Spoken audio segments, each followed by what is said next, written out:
اسمان د دنیا نه کوم چې د دنیا اسمان د رامو ته ښکاري دې ته د دنیا اسمان وي دنیا ته نږدې دی دنیا والی د دغه ځای نه ځمکې ته په نبي علیه الصلاة والسلام باندې 30 کاله کې پوره شوي د ټولو نه آخري آیات واتقوا یوما ترجعون فيه الى الله دا آخري آیات دی بعض علما چې وایي چې الیوم اکملت لکم دینکم دا آخري آیات دی نو دا نه دی د دې الیوم اکملت لکم دینکم نرستو نبی علیه الصلاة والسلام یو اتیا ورځې حیات و یو اتیا ورځې ژوند دی او د واتقوا یوما ترجعون فيه الى الله دا آیات مبارک په سوره بقره کې دی د دې نه وروسته نبی علیه الصلاة والسلام په دنیا کې 20 ورځې یا 9 ورځې حیات وجي ژوند دی او بیا دنیا نه تللی که هغه آیات آخري آیات څوک حسابوي کوم علمان او په اعتبار د احکامو سره احکام د هغې نه وروسته نه دي نازل شوي بس دین مکمل شو دین چې کوم دی دا سر ته ورسېد د دې نه وروسته څه حکم نه دی راغلی څه امر نه دی راغلی چې دا کار وکړئ یا مه کوئ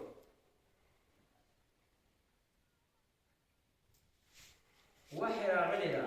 خو امر نه دی راغلی په دغه اعتبار سره او واتقوا یوما ترجعون فيه الى الله د دې نه وروسته وحی نه دی راغلی جبریل امین نه دی راغلی څه حکم یې د وحی نه دی راغلی دا آخري آیات دی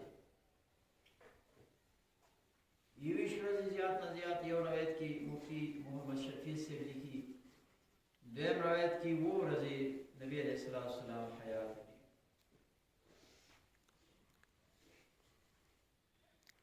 نو په 30 کاله کې قرآن کریم دنیا ته راغلی دا قرآن کریم څه معمولي کتاب نه دی کلام الله چې ورته وایي کلام الله خبرې د الله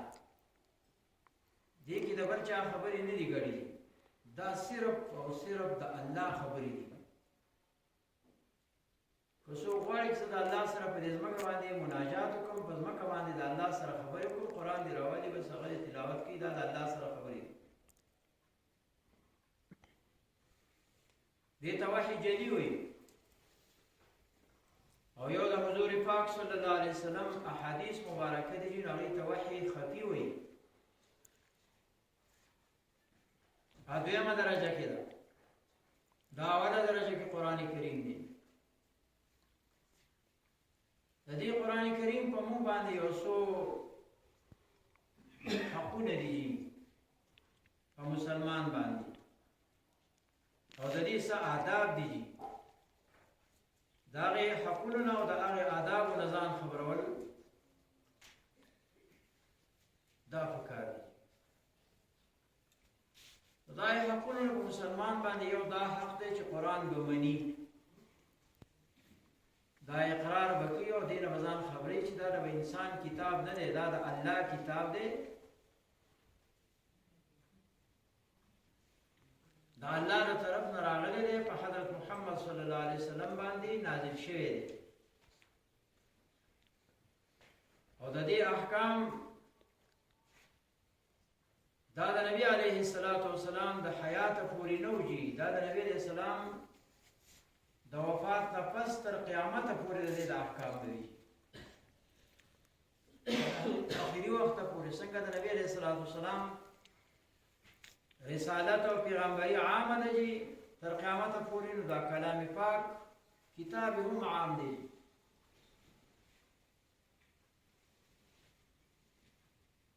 قرآن کریم به منی دویم نمبر به دا حق دی چې ته به قرآن کریم زده کېږي دا به نه وي چېرې زما ژبه پیړه شوې ده جبه دې څنګه پیړه شوې ده، دا خو تا د شیطان یو چل در کولې، زما جبه پیړه شوې.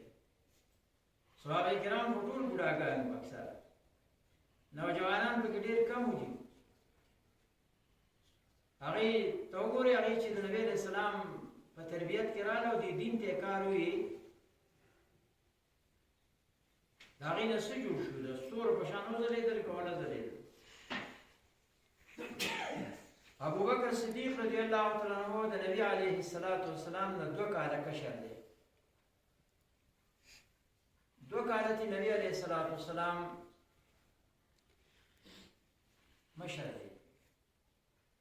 دارنګ د عباس رضی الله تعالی عنہ نه د نبی علیه السلام ترنه هم 2 کاله نبی علیه السلام کشر دی، عباس صاحب 2 کاله مشر. چې کله نبی علیه السلام ته پیغمبري میلاو شو، پیغمبر شو، دا وخت کې ابوبکر صدیق رضی الله تعالی عنہ د 38 کالو 38 سال کې وته، د 38 کالو، او د جمهور صحابه او د امت په دې باندې اتفاق دی چې د ابوبکر صدیق رضی الله تعالی عنہ په شان لوی عالم نه مخکې تېر شوی او نه د قیامته پورې راشي. یو صحابي دا نه دی ویلي چې زما ژبه پیړه ده، زه خو دا قرآن نشم زده کولی، زه خو دا حدیث نشم زده کولی، زه خو دا دین نشم زده کولی. اوس که مسلمان ته ویل وي دا اور په وټوالي مې نه دی ویلی، اوس پې څه زده کوو؟ اوس یې شروع کړه، دې بوډاتوب کې شروع کړه، که پکې مړ شوې نو شهید مړ شوې. د شهادت مرتبه د الله درکړي د خدای بنده، شهادت لویه مرتبه ده. علمونو کې اهم علم د قرآن او د حدیث دی. د قرآن زده کړه، دا مو وایي چې زه نشم زده کولی. دا استعداد او دا قوت په تا کې الله پیدا کړی دی. د دنیا هر کار کولی شي، د سختو نه سخت کار کولی شي، او آسان کار د قرآن کریم او د دین هغې ته بانې لټې چې نشم کولی. قرآن کریم به زده کېږي، او بل په موږ باندې دا حق دی لازم ضروري چې په هغې به ځان پوه کړې، د هغې د معنې ترجمې نه به ځان خبرېږي. او بیا که اسلامي حکومت و نو بیا په من کې د هغې اشاعت کې به خورې، قرآن کریم احکام د هغې صورتونه او آیاتونه دا به خورې. که دا اسلامي حکومت نو تا باندې انفرادي بیا دا فرض دی او ضروري دی که یو آیات ته تیار دي نو هم بل ته رسې، بلغوا عني ولو آیته. ورسوئ پیغمبر علیه السلام وایي زما له طرف نه اگر که تاسو ته یو آیات ولې یاد نه وي چې کتمان علم کې را نشي، پټول د علم کې را نشي، چاته چې یو مسله معلومه ده، یو آیاتو ته معلوم دی، یو مسله ته معلومه ده، هغه یې پټه کړه او مړ شو، بیان یې نه کړه، دته به الله عذاب ورکړي، د اور واګې به دته په خوله کې اچولی کېږي. بلغوا عني ولو آیه. زما نه ورسوئ پیغمبر علیه السلام فرمایي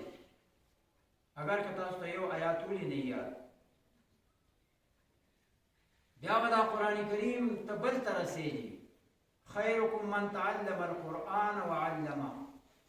حضور فرمایي چې تاسو کې بهترین شخص، بهترین انسان هغه کس دی چې قرآن زده کړي او ځان پې پوه کړي او بیا بل ته ورسوي، بیا بل ته وښيي. دا بهترین غوره انسان دی.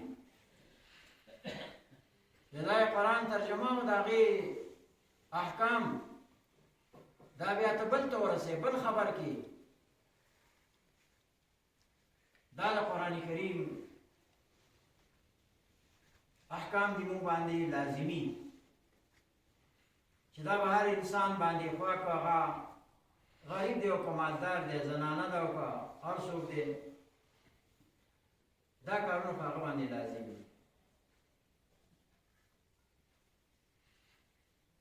دې نه علاوه بعضې کارونه داسې دي چې هغه د قرآن کریم د آدابو سره تعلق لري،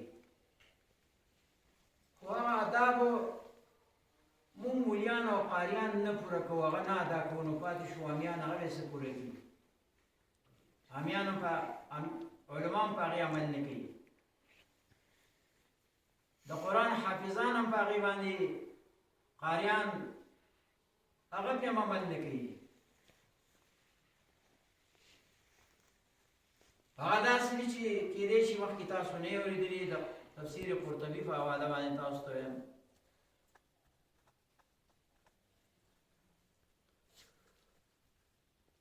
کوم انسان چې تلاوت کوي او تلاوت شروع کوي نو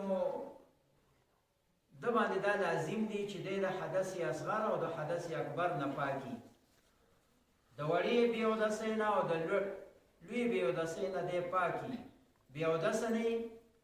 په حالت د جنابت کې نه وي حیضه نه وي او نفاسه نه وي دا زنانو سره تعلق لري لا یمسه الا المطهرون الله فرمایي چې دا قرآن له لاس نه وروړي بې اودسه انسان مگر هغه څوک په دا مسه کوي دې له به ګوتې وروړي د دې تلاوت به کوي یا یې بل له ورکوي چې هغه په اودس کې بااودس وي که اودس نه و نو قرآن کریم د طاق نه بل شاګرد له هم نشي ورکولی دا سپر شي پاک خلک به دا دې له ګوتې وروړي اوس دې کې یو مسله ده د احنافو زمونږ د احنافو دا مسله ده چې یو دې باندې جمهور دي چې کوم انسان اودس نشته بعضې کسان قرآن شریف راخلي کولاوي نو خوله کنګال کي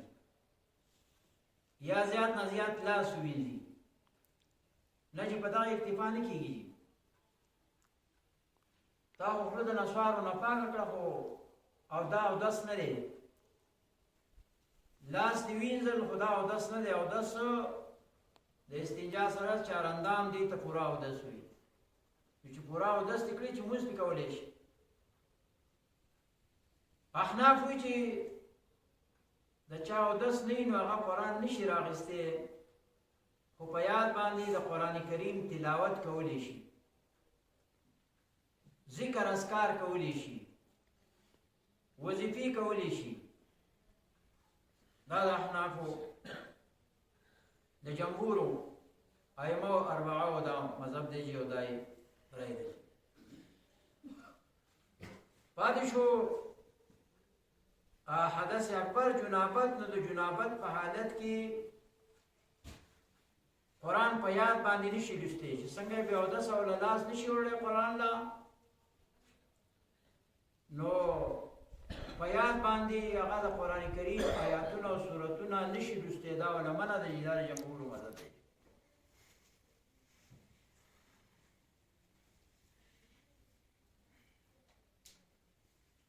او که دا فتوا چا ورکړي چې هغه په یاد باندې د هغې سبق ویلی شي که هغه نفاسه وي او که حیضه وي او که جنوب وي تلاوت کولی شي نو دا فتوا د جمهورو خلاف ته ګورئ ښه دا فتوا د جمهورو خلاف ته فتوا د جمهورو دا ده چې بې اودسه جنابت په حالت کې تلاوت په یاد هم نشي کولی دا رسول الله څه کوي نو قرآن به تلاوت چې کوي نو شاید حدث اکبر او حدث اصغر نه انسان پاکي بل چې کله تلاوت کوي نو پاکي جامې نوې جامې که نوې نه وي وینځلې شوي پاک لباس به اغوندي په خیرونو خچنو جامو کې د قرآن تلاوت د ادب خلاف کار دی ولې خلاف دی چې ته چې د چا جلسې له ځې یا د چا ښادۍ له ځې یا د چا مړي له ځې یا د چا مبارکۍ له ځې نو په دغه خیرونو جامو کې ته شرمېږي او د الله د لوی عظیم الشان کتاب تلاوت چې کوې نو په هغې کې تا له حیا نه درځي په هغې کې نه شرمېږي پاکې جامې واغوندول هلته قرآن کریم تلاوت کوه د کار په جامو کې په خیرنو جامو کې د قرآن تلاوت د ادب خلاف کار دی دغه شان دي بعضو جوماتونو کې ښکته خوشتل ته ما نه لیدلي دا د پخوا به د میزرې وې اوس د پلاسټک ټوپۍ راوړي دي د ثواب په نیت باندې چېرې زما ثواب وشي دا چې ثواب مواب نشي راوړی هغه جومات کې پرتې او خیرنې پیرنې دي یو للت ورکوي یو ګوټ ته ګزاري او بل للت ورکوي بل ګوټ ته ګزاري په دغه ټوپۍ کې ته د چا غم ښادۍ له مبارکۍ له نه شکلې ته پې شرمېږي د جومات په هغه ټوپۍ کې نو د هغه ټوپۍ کې ته الله سره مناجات مونځ پکې ته څنګه کېږي که مونځ مکروه تحریمي دی هغه ټوپۍ سره مونځ کول پاکې جامې به واغوندو دویم چې د قرآن کریم تلاوت کې نو پټکې به ورته ووایي پټکې او پسې کې دا تفسیر قرطبي وایي بغیر پټکی دا قرآن کریم ادب نه دی اوس پټکی په سرول دا سنت دی او که غیر سنت دی دا عبدالله ابن مسعود رضی الله تعالی عنہ چې لوی صحابي دی دا هغه نه چا تپوس وکړي دا پټکی سنت دی هغه ورته وایي پټکی سنت موقت دی اوس پټکی څوک په سرې مولیان یې نه په سرې قاریان یې نه په سرې نو امیان به پټکی په سر کړي او بیا د قرآن تلاوت کې به څه په سر کړي بل د قرآن کریم د لوستو د تلاوت د آدابو نه دا خبره ده چې ځان نه به څادر تاو کړي په سپوټي او په رومیان باندې نه څادر به په سر کړي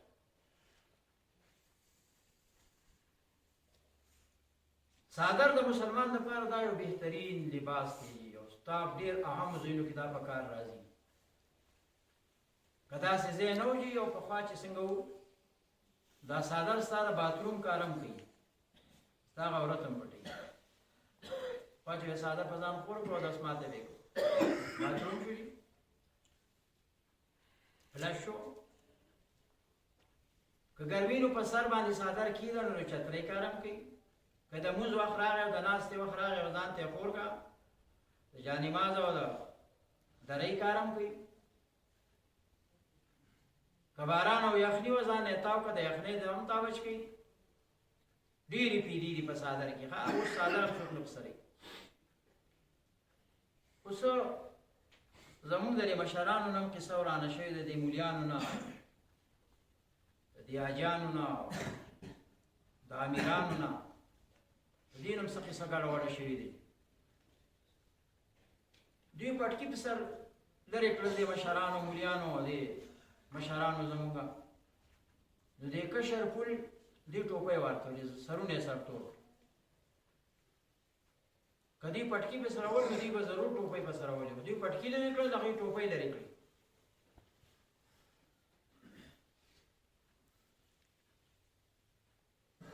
نو بیا چې دی کې دا کم سلب غونډه کې تعلیم یافته و نو هغې ورته کمیس ویسو چې کوم بره تعلیم کوي نو هغې ورته پرتوګ ویسو دغه پتلون وغیره هغه استعمال کوه لباس اسلامي چې کوم هغه لرې کوي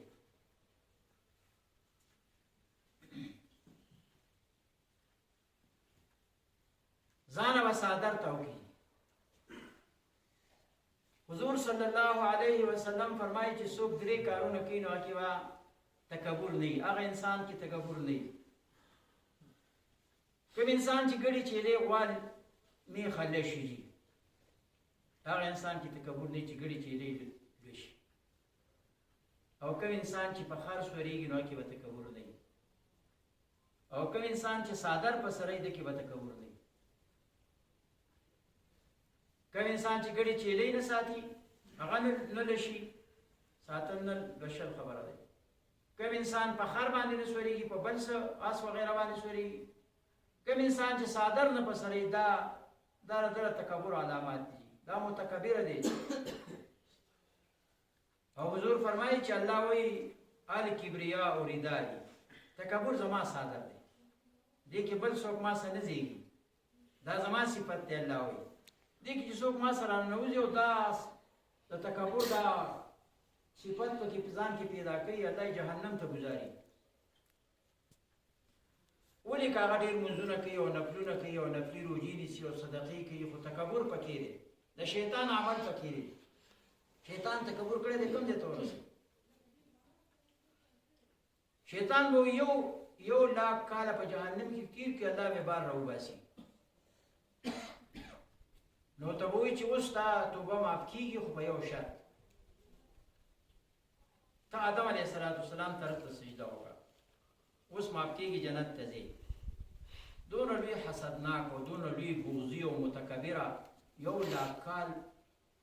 معمولی خبره نه دی. نو به ورته وایي دته ګوره ما په ژوند کې د طرف ته سجده نه ده کړې، دته مې سجده نه ده کړې، نو اوس په آخرت کې دته سجده څنګه وکړو؟ بیا به الله جهنم ته ورګوزار کړي، بیا به یو لاک کاله پس بیا راوباسي. نو الکبریاء ردائی، تکبر زما صادر دی، دی کې ما سره څوک نه ځایږي. لوی او تکبر دا لویه ګناه ده چې الله یې دې نه موږ وساتي. ابو ذر غفاري رضی الله تعالی عنه په هغه کې چا ویل چې دا متکبره دی، دا تکبر کوي، لوی کوي. نو هغه خبر شو ابو ذر غفاري رضی الله تعالی عنه. هغه خلکو ته ویل خلکو ما د نبی علیه السلام ناورېدلي دي چې څوک ګړي چیلۍ لوشي او څوک په خر سورېږي او څوک څادر په سره یې هغه متکبره نه وي، هغې کې لوی نه راځي. زه ګړي چیلۍ ساتم، غټ څاروي نه ساتم، هغه په خپله لوشم. او خر مې ساتلی په خر باندې سورلي کوم، په آس اوښ باندې نه سورېږم. او صادر په سره هم دا مې صادر دی. نو ما کې تکبر او لوی د کم طرفه راغله چې تاسو وایئ چې دې تکبر وکړي. خو دې زمانه کې په دې باندې عمل هم متروک دی. صادر چې کوم دی دا څوک په سر یې ته یو کالجي ته چې هغه کوټ پتلون اغوستی هغه ته صادر ور په سر کړه چې سره سر کوي. یاره دې زمانې کوم ازادې ښځې چې په یو اسلام آباد لاهور پنډۍ کې هغې ته لوپټه ور په سر کړه چې څومره غصه پې هغې له ورځي، لوپټه نه په سر یې. کومه چې ډېره حیاناکه په دې هسپتالونو کې یو ځای کې داسې سپینه ټوټه یې د سینې له پاسه وړاندې کړي، دا د هغې لوپټه او صادر دی. نور سر تور سر کمیس نستوڼي دې ځای پورې، کمیس یې دومره جوړ کړی چې دا تشي پکې پورته ټول ښکاري.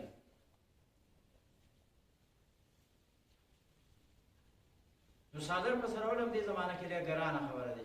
څوک یې نه په سروي. حالانکې دا سنت دی د پیغمبر علیه السلام، استحبابي حکم دی. قرآن تلاوت په وخت کې بیا خامخا او ګډې او چیلې اکثر دا هم بعضې کسان چې کوم دی هغه لوشي دي، خو په خر باندې به دې زمانه کې څوک سور شي. دې زمانه کې په خر باندې څوک سور شي او داسې پاتراک ترې وشي چې دا خلک څه کوي او واړه څه کوي، ټول به تالې بجاوي، پړقې به وي او خندا به کوي چې ګورئ د سړي ته سپین ږیری سړی دی یا غټ سړی په خر باندې سور دی. حالانکې په خر باندې سورلي سنت ده، په خر سورلي سنت ده، په اوښ سنت ده، په اس باندې سنت ده، په قچر باندې سنت ده. څوک چې ځان ته صحیح مسلمان وي دا سنت به ادا کوي. د بعضو بزرګانو هر یو سنت ادا کړی دی د پیغمبر، هر یو دا د پیغمبر علیه السلام سنت دی. حضور صلی الله علیه وسلم به تللو په لاره باندې د مدینې منورې او د مکې مکرمې په منځ کې څه ونې وي، نو هلته نبي علیه السلام په اوښه باندې قصوا اوښه باندې سور و سر یې ښکته کړو چې بره سر ونه لګي. بیا چې به وروستو هغه ونې نه وي، څه زمانه پس هغه ونې ختمې شوې. د نبی علیه السلام د وفات نه پس په دغه لار باندې چې په اوښ باندې څوک تلو یا په خر قچر باندې، نو سر به یې ښکته کوو چې دې ځای کې نبي علیه السلام سر مبارک ښکته کړی و چې سنت ادا شي. پیغمبر علیه السلام نه و چې ونه هغه ونې وي، هغه عذر نه و، خو بیا به یې هغه سر ښکته کوو چې د پیغمبر هغه سنت ادا شي. دې ځای کې نبي علیه السلام سر مبارک ښکته کړی و. په کوم ځای کې چې نبی علیه السلام به ناسته کړې وه، هغه ځای کې به صحابه کرام قصدن کېناستل، هلته به یې ناسته کوله. دې ځای کې نبي علیه السلام ناسته کړې دی. د مدینې منورې مکې مکرمې نه چې لږه فاصله باندې لاړ شي، هلته یو بورډ لګېدلی زبي وسی هلته یو وسی یو ښکاري ګیره کړې وه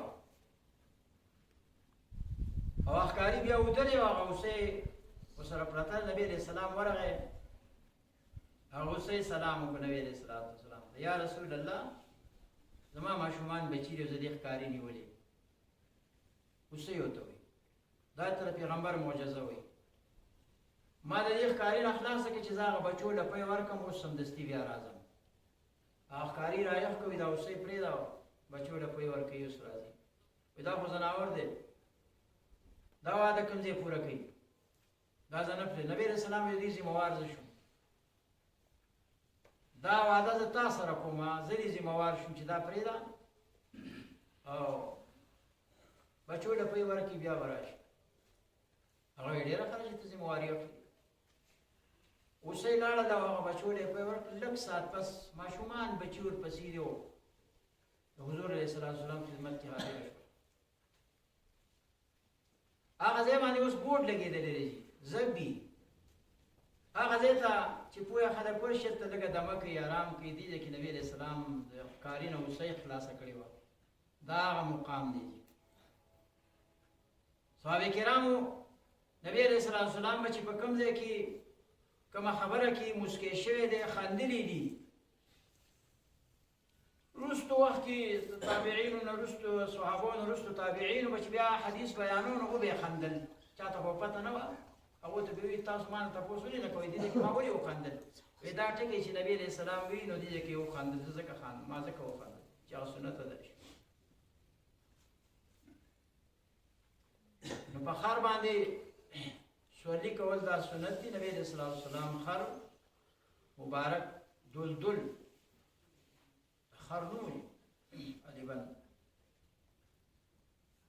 یویشت څاروي د نبي علیه السلام د پوی و یویشت دا جلال الدین سیوطي صاحب لیکلي دي خر یو د هغې نوم و قچر و د هغې نوم و اس و د هغې نوم و اوښه وه د هغې نوم و قصوه خپلو څارویو له نوم ایښودل دا سنت دي وایي غوایي له غوا له یو شي له بل شي له نوم ایښودل دا د پیغمبر سنت ځکه د پیغمبر د څارویو نومونه وو د اوښې قصوه نوم یې مشهوره اوښه چې کومه ده جهادونه چې پې کړي دي او د مدینې منورې ته پې هجرت شوی دی قصوه هغه اوښه څادر به له ځانه چاپېروي د قرآن کریم تلاوت چې کوي حضراتو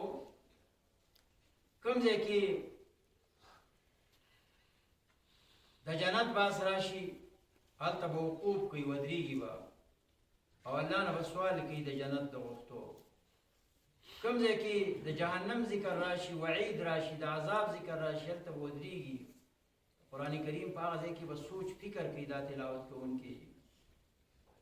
خدا د عالمانو سره تعلق لري امیان په دې سپېږي کوم ځای کې د اسمان ذکر راشي نو اسمان ته به ګوري کوم ځای کې د ستورو ذکر راشي ستورو ته به ګوري کوم ځای کې د ځمکې ذکر راشي مراقبه به کوي سوچ به کوي د الله په دې مخلوق کې چې الله څه پیدا کړي دي کوم ځای کې د انسان د دې ډانچې ذکر راشي د انسان د پیدایش ذکر راشي هلته به دې سوچ کوي چې الله عز وجل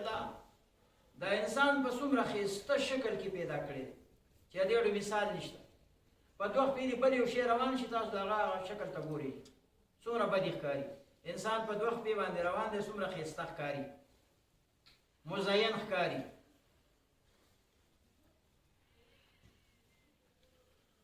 دا د قرآن کریم آداب دي دا بعضې د علماو سره تعلق لري علما په دې عمل نه کوي ما تاسو ته وایي چې نه پې مولیان عمل کوي او نه پې قاریان عمل کوي حافظان پې هم عمل نه کوي قرآن کریم چې کوم دی دا د آدابو نه دا دی چې دا به ورکوټی نه چاپ کېږي ښه دا به غټ چاپ کېږي د ورکوټی چاپ کول دا د قرآن کریم بېادبي ده چې خلک یې سپک راخلي او په لاس کې ګرځوي څوک یې په واسکټ کې ګرځوي او څوک یې مخې ته جیب کې ګرځوي دا دونه سپک نه دی دا لوی عظیم الشان کتاب دی د حضرت عثمان رضی الله تعالی عنہ په دور خلافت کې وو قرآن شریفونه ولیکلی شو یو دومره وو چې څلور پنځه شپږو کسانو به اوچته ووځي هغه بیلو بیلو ملکونو ته لاړه خلک به صرف لکه د یو لوی عالم یا د یو لوی ولي ملاقات لري څوک ورځي او داغه سلام کوي چې السلام علیکم او بیت زی نو قرآن کریم باغ دا دومره با داغه زیارت له خلک راتله یا قرآن شریف ته د باغ سلام کو بیا بتله او باج تابعین و دا فخر کو یو تابعی وي په عراق کې چې کوم مصحف او کوم قرآن او د حضرت عثمان رضی الله تعالی عنہ په وخت کې کوم شی او په ګوتې لیکل شو وای ما ته الله عز وجل دا شرف هم حاصل کړی ما ته رسیدلې دا نعمت ما حاصل کړی دی چې قرآن شریف ما په سترګو لیدلی اوس د دې زمانې زمون په دې دین کې او زمون په دې احکامو کې دا يهوديان راځي شوي دي قرآن شریفونه دونه واړه کې دا ډېر لپاره چې د خلکو د ادب او د قرآن کریم د عزت د خلکو د لونو نه وځي چې سپک ډېر شي سپک کم شي چې ډېر شي سپکېږي هغه بې قدره کېږي عزت هغې نه وځي ښکته په ګاډو کې راځي په سوزکو کې او په یو شي کې او بل شي کې راځي چغې وایي شیعهګان دي د لاهور او د یو ځای بل ځای او قرآن مني نو د یو کال قرض یې ورکوي شپږ میاشتې قرض یې ورکوي نیمه پښتو وي نیمه پنجابي وي اوس د روژې نه مخکې راځي د لوی اختر نه وروسته شکرانه اخلو واړه راوړېږي قرآن شریفونه ویسي دا دومره سپک خو نه دی چې په کوڅو کې ګرځي او اعلانونه کېږي چې راشي قرآن شریف والئ او دونه لوی قرآن کریم زحیم هغه په معمولي په سل شپږ شلې او په 200 روپۍ تا ته میلاوي دا ورکوټه قرآن دا په 130 روپۍ تا ته میلاوي ته د یو سکول یو کافي اخله هغه تا ته په 2500 میلاوي او دا قرآن کریم لوی دا الله کتاب هغه تا ته په 130 روپۍ باندې میلاوي دومره زیات شوي دي هغه ادب او عزت او احترام د مسلمانانو د لوري نه وتون کې له حضرات قرآن کریم د الله کتاب دی دا د انسان کتاب نه دی دا د لوی شان والا کتاب دی دا زموږ د مسلمانانو لپاره د الله له طرف نه یو لوی نعمت دی د دې نعمت هر څومره شکر چې څوک ادا کړي نشي پوره کولی دا دونه لوی نعمت دی قرآن کریم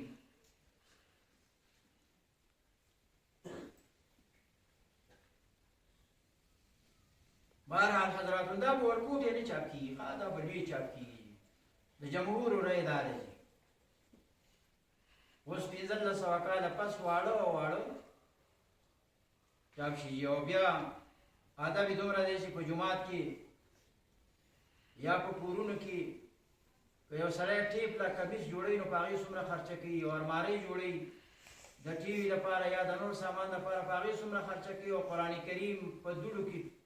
لت پت پروت دي څوک یې په میاشت کې هم نه راخلي دا قرآن ادب دی که بېادبي دی قرآن کریم چې زوړ شي نو د دې سیزل د احادیثو د قرآن کریم د دې سیزل منه دي دا به خښې دي محفوظ دی کې به دا خښې چې په هغې څوک نه ګرځي هلته به خښې دي د قرآن کریم د آدابو نه دا دي چې دا به په دیوال باندې نه لیکي په محراب باندې به نه لیکي او دې کې به خپله خوشخطي نه کوي دا بعض ځایونو کې به دې پوسټر موسټر باندې لیکلي که نه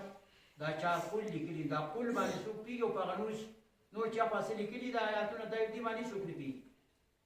د قرآن کریم د لیکلو مقصد خدا دی چې څوک یې پړاو کړي او هغه یې زده کړي دا نه چې ته پکې خودکشي کې دا په بل څه کې وکړه چې دومره لرې قرآن کریم کې دا کاغه واغه چینجي مه لیکه نو صرف په قول باندې پوهېږي او په هغه نور څه چې لیکلي هغه نه په هغې نه پوهېږي دا شان په محراب کې بعض ځایونو کې دا آیات کرسي او ټول قرآن لیکلي ټول قرآن په بعضې محرابونو کې موندلي دي دا یې لیکلي په دیوال باندې لیکلي نو دا دیوال خو به اکثر یو ورځ ورانېږي که نه چې دا وران شو دا قرآن شریف ځمکې ته لاړ دا بېادبي چا وکړه دا چا لیکلي دي هغه وکړه باندې مړ به وي بېادبي لیکلي دي قرآن په بېادبۍ شکل باندې په دیوال دا دیوال د لیکلو نه دی اوس دا یو مسله د احنافو ده چې ته په مونځ کې خطا شو امامې ته په مونځ کې خطا شو وروستو چا فتحه درکړه نو هغه فتحه به اخلي دا تا لپاره جایز دي چې ته خطا شو خو دا سوچ پکې چې دا فتحه ته اخلي چې دا تا سره په دې مونځ کې شریک دی او که غیر شریک دی بار دی نه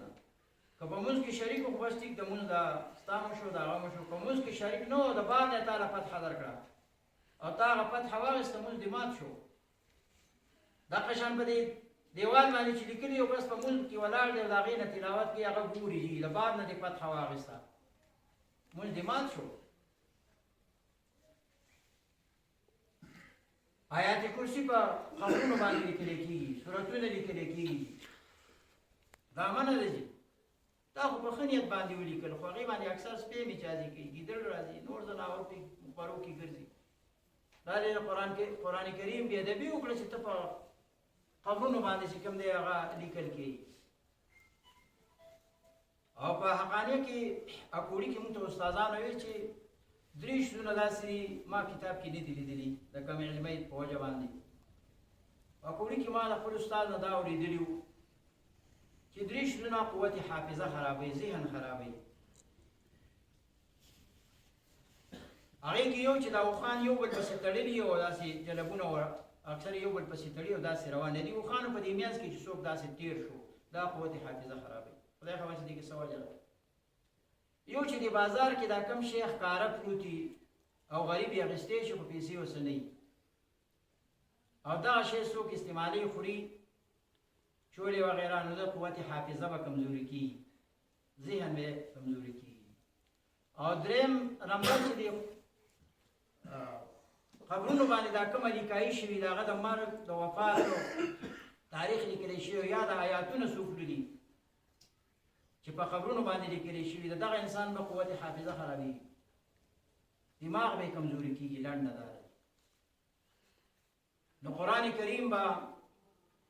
نه لیکلی کېږي. او بل دا د جمهورو دا دغه ده چې قرآن کریم به مزین کېږي نه، هغې باندې به څه ګلکاري نه کېږي، ساده چې څومره وي. ځکه چې وجه د هغې دا ده چې ته بیا د خوند او مزه اخلي که نه، دا د قرآن شریف د هغه رونق نه اخلي، د هغه ګلکارۍ نه اخلي، ته د قرآن شریف د تلاوت نه مزه نه اخلي، دا د هغې نه اخلي. چې بیا چې زوړ قرآن شریف تاله څوک درکړي نو تاله بیا مزه نه درکوي، ځکه تا خوند په هغې اخیستی.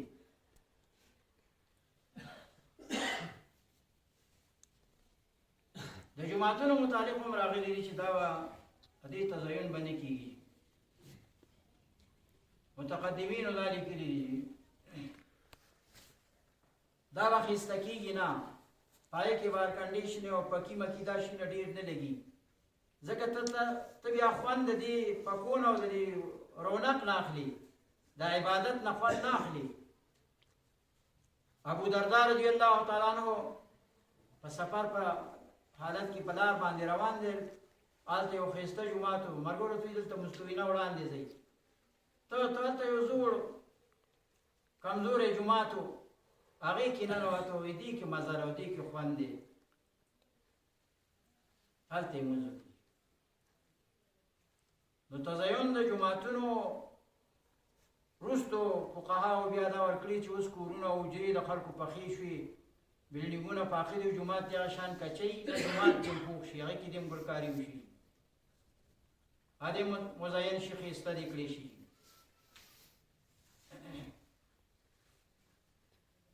نو چې دغه جومات وقف شوی، مالک وقف کړی، نو کور کې 20 مونځونه یا 15 مونځونه او دغه جومات کې یو مونځ.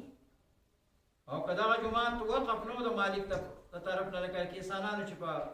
کته علاقو کې ځمکې نیولې وي او هغو پکې جوماتونه جوړ کړي، که دغه مالک کله ووي چې دې نه دا مقبرې پکې جوړ کړي، دا مړی دې نه وباسئ، د شریعت دا حکم دی چې وباسې به یې، پردي ملکیت کې دې مړي ښخ کړي دي، وباسې به یې. او که جومات ته پکې جوړ کړي هغه وقف کړی نه دی، 10 کاله 20 کاله پس هغه کله غلبه راغله نو هغه کلي او هغه جومات چې ورانوي دا وقف نه دی. چې وقف نه وي د هغه جومات حکم داسې دی لکه د حجرې، دا علماء کرام ناست دي. دا خبرې چې ما تاسو ته وکړې د تفسیر قرطبي په حواله باندې مې وکړې. تفسیر قرطبي دوی سره دی. بهرحال حضرات ټیم په ختمېدو دی. آخري خبره دا کوم چې عبدالله ابن مسعود رضی الله تعالی عنہ فرمایي چې په 2 کارونو کې ډېره جلدي وکړئ، ډېر څونه چې دنه کېدی شي. یو د قرآن کریم په لوستو باندې او زده کړه باندې کوشش وکړئ، دا زده کړئ، په دې باندې عمل وکړئ چې دې کې چې کوم احکام دي. زر دی چې یو شپه به داسې راشي، عبدالله بن مسعود رضی الله تعالی عنه فرمایي چې دې کاغذ نه به دا رسم خط چې کوم دی دا لیکل دا به اوچت شي. سهار چې خلک راشي جوماتونو کې یا کورونو کې قرآن شریف راوالي، عبدالله بن مسعود صاحب تکې سپینې پاڼې به وي، قرآن شریف به اوچت شوی. ګیلمن به الله ته تللی، ګیلمن په ژړا به الله ته تللی. دا خلک به حافظانو پسې او قاریانو پسې منډې ووایي چې په دغه کې خو دغه نشته، تاسو موږ ته تلاوت وکړئ. قاریان چې کله تلاوت شروع کړي د سینې نه به قرآن هغې نه به اوچت شوي، یو حرف ورته هم نه یاد، یو حافظ ته یو قاري ته هغه د سینې نه به اوچت شوي. زر دی دا وخت را روان دی، قرآن کریم څومره چې لوستی شي. او دویم نمبر د خانه کعبې نه طواف ډېر وکړئ. داسې یو وخت را روان دی چې د حبشو نه به یو دوه تک تور نری نری پانډۍ به یو دوه کسان به راشي، خانه کعبه به ورانه کړي او خانه کعبه ورانول څه کوي چې د هغې هغه ګټې به هم لرې ویسي، اخوا به یې ګزار کړي، د خانه کعبې به پته نه لګي، طواف هر څه به بند شي. داسې یو وخت را روان دی، طواف ډېر وکړئ. عبدالله بن مسعود رضی الله تعالی عنه وایي دې ته کوشش وکړئ طوافونه وکړئ. او دریم نمبر د قرآن کریم تلاوت ډېر کوئ، ډېر تلاوت کوئ، دا لوی نعمت دی، ورکوټی نه دی. امام حنبل احمد بن حنبل رحمت الله علیه په دې څلورو امامانو کې یو کشر امام تېر شوی دی، هغه الله عز وجل خوب کې ولیدو. نو امام احمد صاحب ته تپوس وکړو چې یا الله یې پروردګاره تا ته انسان په څه نږدې کېږي، قرب په څه راځي، نږدېکت په څه راځي، کوم عمل دی چې تا ته پې نږدېکت راځي پروردګاره؟ نو الله عز وجل امام احمد بن حنبل رحمت الله علیه ته وفرمیل چې د قرآن کریم په تلاوت باندې دې باندې ما ته انسان ډېر نږدې کېږي. نو امام احمد صاحب بیا تپوس وکړو چې څوک پې پېږي او که نه پېږي، معنا ترجمه باندې څوک پېږي او که نه، او الله ورته وفرمیل چې که څوک پې پېږي او که نه پېږي، خو چې د قرآن کریم تلاوت څوک کوي دغه بنده ما ته ډېر مقرب دی، دغه ما ته ډېر نږدې. اوس الحمدلله جي تاسو سره اورئ د پاتراک نه دلته زموږ په دې کلي کې د قاري صاحب نه قرآن کریم ترجمه تاسو اورئ، ناظره باندې هم قرآن کریم ویلی کېږي. او شکر دی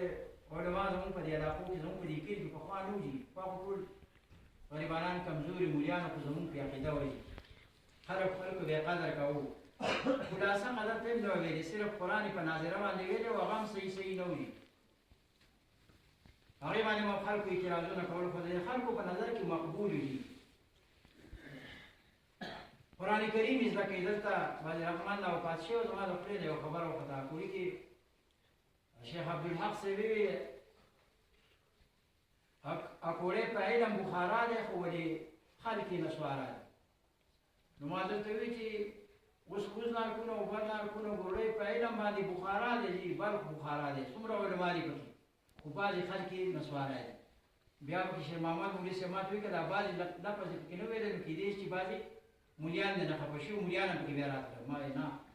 من تبعیضي مې پکې ویلی دی، په دې باندې کسان پوهېږي، دا پوهه کسان قرآن سره مینه پیدا کوي، جومات سره مینه پیدا کوي، دا اهم شیزونه دي. اوس هم زده کېږي، علماء کرام شته دی، شکر دی، طالبان شته دی، هر ځای کې دا عذر ستاسو الله په دربار کې نشي پیش کېدی چې را د قرآن حافظ نه و یا قاري نه و ملا نه و چې موږ ته قرآن زده کړی و، څه چل عذر به ته څه پیش کړې، زما ژبه پیړه وه. ما خو تاسو ته مثال چې په ژبه پیړېدو باندې نه خلاصېږي دي. الله زموږ د قرآن کریم سره مینه او محبت پیدا کړي، دې کې چې کوم احکام دي په هغې باندې الله عز وجل زموږ د عمل کولو توفیق راکړي. واخر دعوانا الحمد لله رب العالمين وما علينا الا البلاغ.